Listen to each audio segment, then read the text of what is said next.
जय श्री राम, जय श्री राधे, जय श्री कृष्णा। हम आपके सामने भागवत की गृहस्थ के लिए मोक्ष धर्म का वर्णन सुनाते हैं।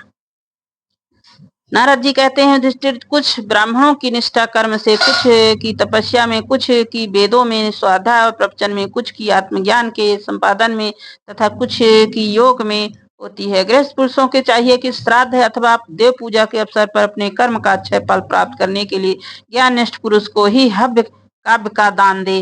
मतलब जो भी दान देना चाहिए वो जो उसके योग हो, ज्ञाननिष्ठ हो, उसी को हव्य और काव्य का दान देना चाहिए। यदि वह ना मिले तो योगी प्रवचनकार आदि को यथा योग और यथा कर्म देना चाहिए। देवकार में 2 और पित्तकार में 3 अथवा दोनों में 1-1 ब्राह्मण को भोजन कराना चाहिए। अत्यंत धनी होने पर भी श्राद्ध कर्म के अधिक विस्तार नहीं करना चाहिए।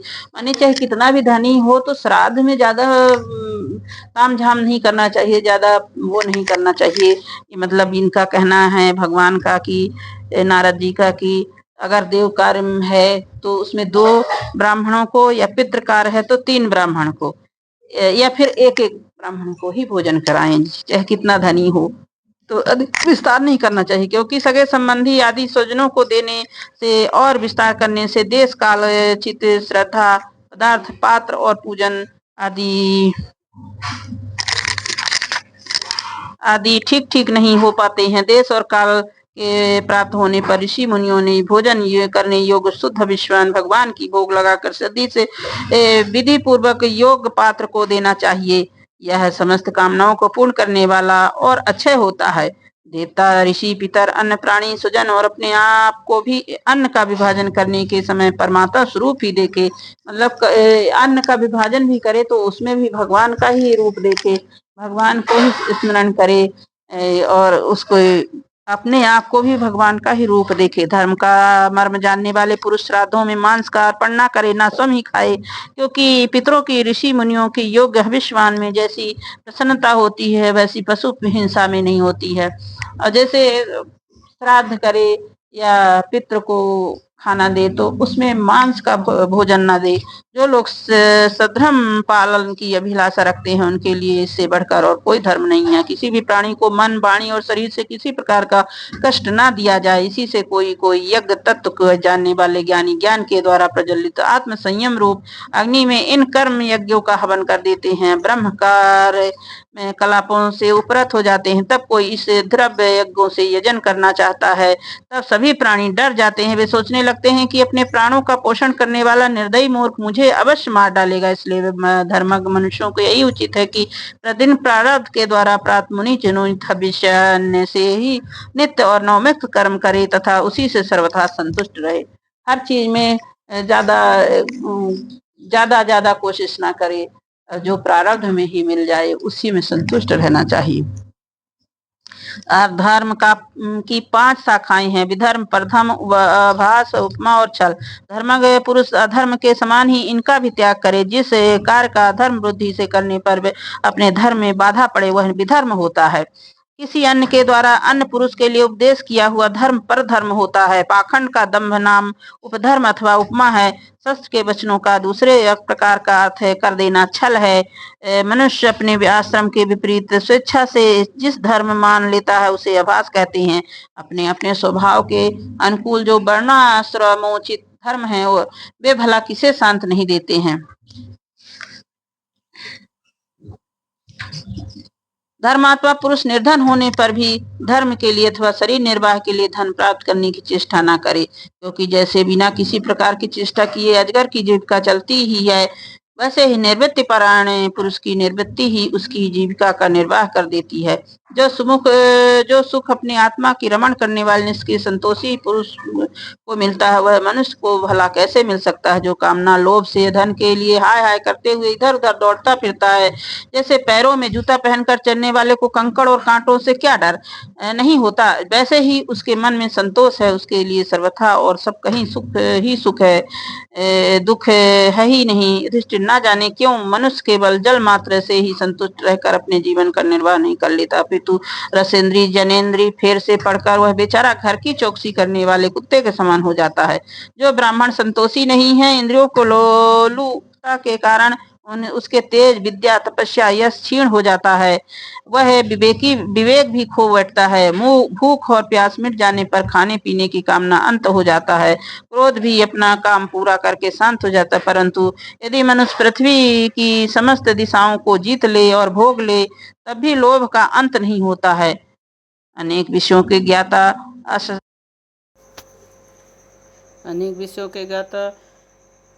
शंकाओं समाधान करके चित्त शास्त्रों द्वारा अर्थ के बैठा देने वाले विद्वत भावों के अस्वाभाविक बड़े बड़े विद्वानों के संतोष कारण गिर जाते हैं।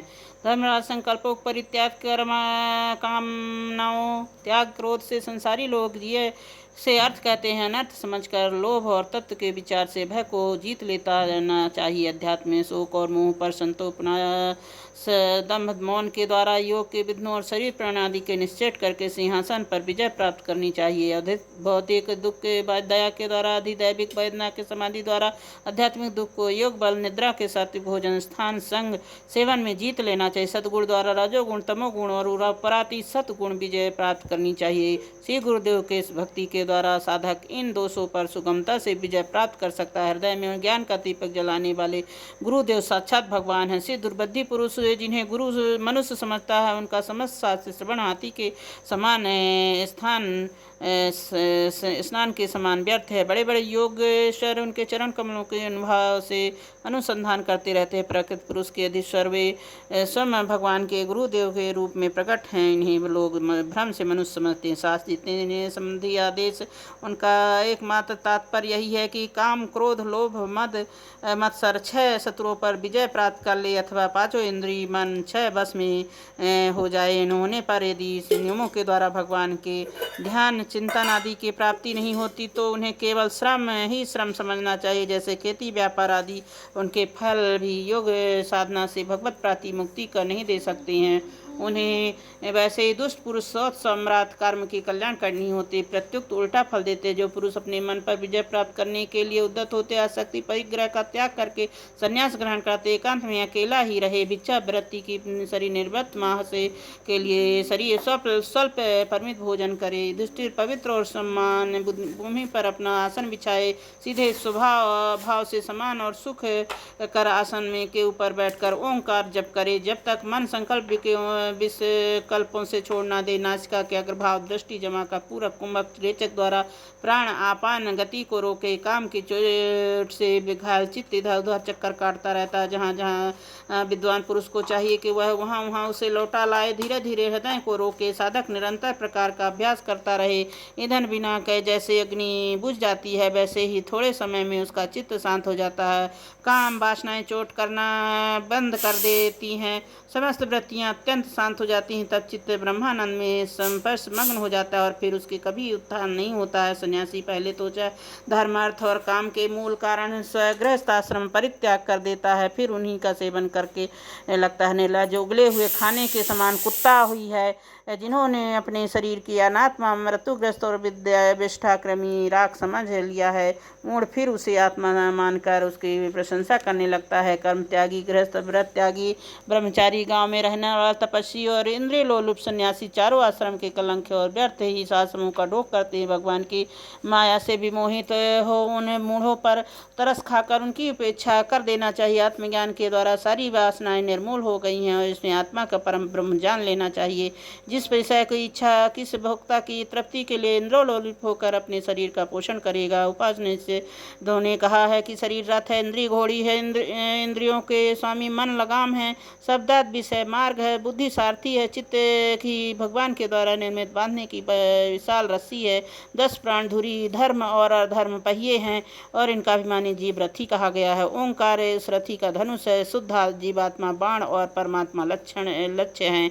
यह ओंकार के द्वारा आत्मा राम की परमात्मा में लीन कर देना चाहिए। राग, दोष, लोभ, शोक, मोह, भय, मन, मान, अपमान, दूसरों के गुणों से दोष निकालना, छल, हिंसा, दूसरों की उन्नति देखकर जलना, तृष्णा, प्रसाद, भूख और नींद, ये सब और ऐसे ही जीवों की ओर बहुत से शत्रु हैं। इनमें रजोगुण तमोगुण प्रधान वृत्तियाँ कहीं कहीं कोई सत्गुण प्रधान ही होती हैं। यह मनुष्य शरीर रथ जब तक वश में है, इंद्रियों के मन आदि सारे साधन अच्छी दशा में विद्वान, तभी तक श्री गुरुदेव के चरण कमलों की सेवा पूजा से शान धराई हुई तान तीखी ज्ञान की तीखी तलवार लेकर भगवान के आश्रय से शत्रुओं को नाश करके अपने स्वराज सिंहासन पर विराजमान हो जाए, फिर अत्यंत स्वभाव वाले इस शरीर को परित्याग कर दे, नहीं तो तनिक भी प्रमाद हो जाने से इंद्रिय रूप दुष्ट घोड़े, उनके मित्रता रखने वाले बुद्धि रूप साथी स्वामी जीव के उल्टे रास्ते ले जाते, विषय रूपी लुटेरे हाथों में लूट लेते हैं। वे डाकू सारथी और घोड़ों के सहित जीवों के मृत्यु से अत्यंत भयावन हो और अधिकार संसार में कुएं में गिर जाते। वैदिक कर्म के दो प्रकार हैं, एक तो वे वृत्तियाँ और विषयों की ओर ले जाती हैं प्रवृत्ति परक, और दूसरे जो वृत्तियाँ उनके विषयों की ओर से लौटा कर शांत आत्मा साक्षात्कार की योग बनाती है। निवृत्ति परक प्रवृत्ति परक कर्म मार्ग में बार बार जन्म मृत्यु की प्राप्ति होती है, और मृत्यु परक भक्ति मार्ग ज्ञान मार्ग के द्वारा परमात्मा की प्राप्ति होती है।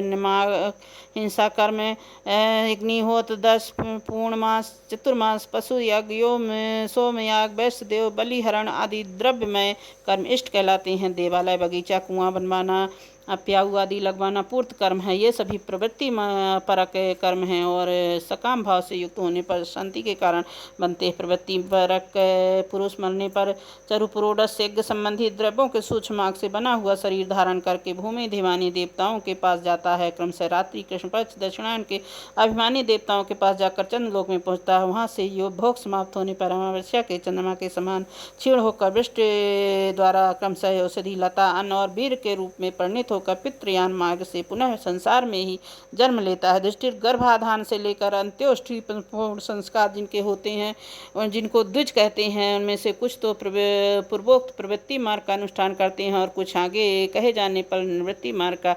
निवृत्ति परायण इष्ट पुरुष पूर्त और कर्मों में होने वाले समस्त यज्ञों का विषयों का ज्ञान कराने वाले इंद्रियों से में हवन कर देता है। इंद्रियों के दर्शन आदि संकल्प रूप मन में वैकारिक मन को वाणी से और परा वाणी स्मरण समुदाय से वर्ण समुदाय को ओंकार, उन तीन स्वरों में रूप में रहने वाले ओंकार से ओंकार बिंदु में, बिंदु को नाद में, नाद को सूत्रार्थ में, प्राण में तथा प्राण को ब्रह्मा में लीन कर देता है। निवृत्ति निष्ठ ज्ञानी क्रमशः अग्नि, सूर्य, दिन, सायंकाल, शुक्ल पक्ष, पूर्णमासी, उत्तरायण अभिमानी देवताओं के पास जाकर ब्रह्मलोक में पहुंचता है। वहाँ भोग समाप्त होने पर स्थूल उपाधि की विश्व अपनी स्थूल उपाधि सूक्ष्म के लीन करके सूक्ष्म उपाधिक तेजस हो जाता है। सूक्ष्म उपाधि के कारण में लय करके कारणोपाधिक प्राण रूप से स्थित होता है। फिर सबके साक्षी रूप सर्वत्र अनुगत होने के कारण साक्षी के ही स्वरूप में कर्णोपाधिक लय करके तुरी रूप में स्थित हो जाता है। इस प्रकार दक्षों के लय हो जाने पर शुद्ध आत्मा वह रह जाता है, वही मोक्ष है।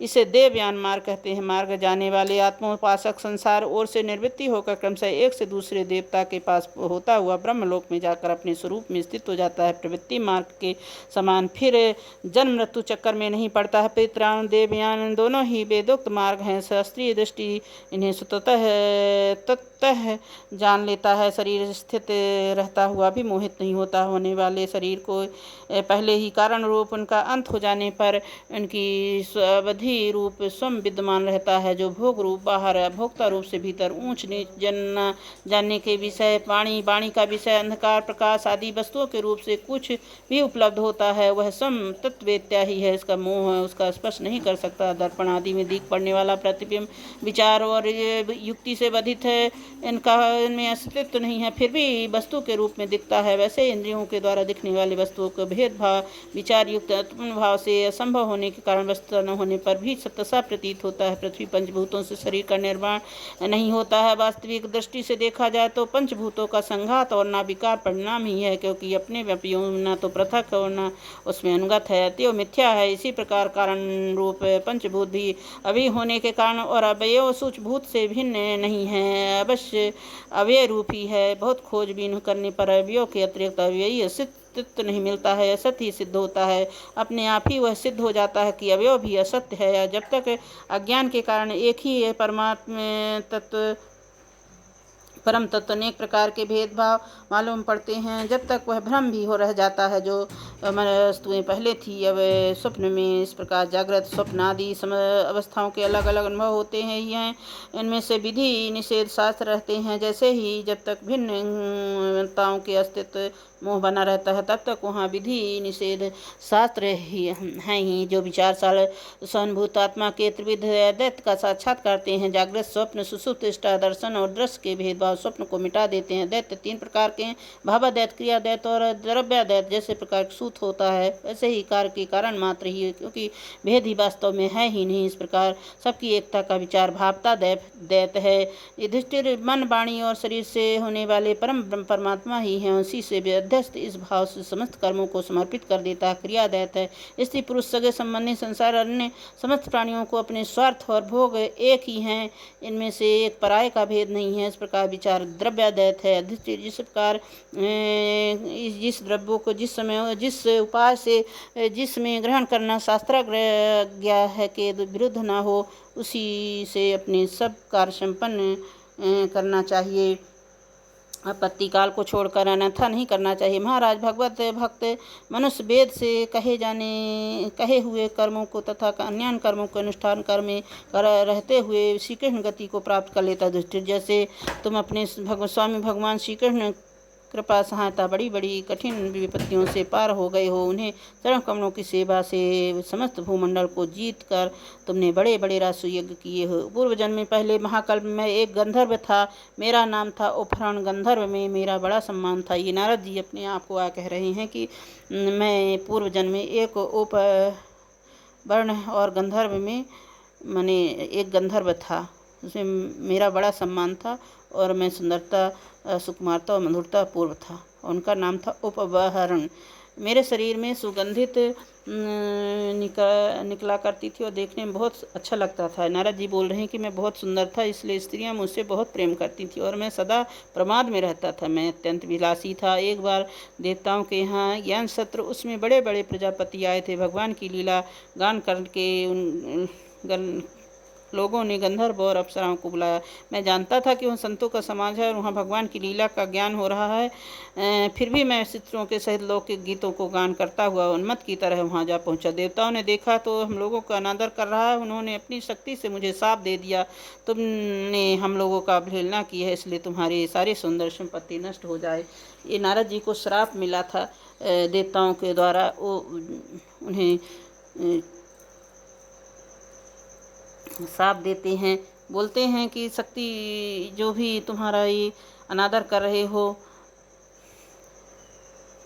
तुमने हम लोगों का अनादर अवहेलना की है, इसलिए तुम्हारा सारा सुंदर नष्ट हो जाए और शीघ्र ही तुम शूद्र हो जाओ। दासी का पुत्र हुआ और शूद्र जीवन में के लिए अपने महात्माओं के सत्संग सेवा शुश्रूषा से प्रभाव से मतलब महात्माओं की सेवा करते थे, तो दूसरे जन्म में ब्रह्मा जी के पुत्र हुए। नारद जी, संतों की अवहेलना सेवा मेरा प्रत्यक्ष अनुभव। संत सेवा से भगवान प्रसन्न होते हैं। मैंने तुम्हें गृहस्थ उपापनाशक धर्म बतला दिया। इस धर्म के आचरण गृहस्थ भी अनायासी सन्यासियों को मिलने वाले परम प्राप्त कर लेते हैं।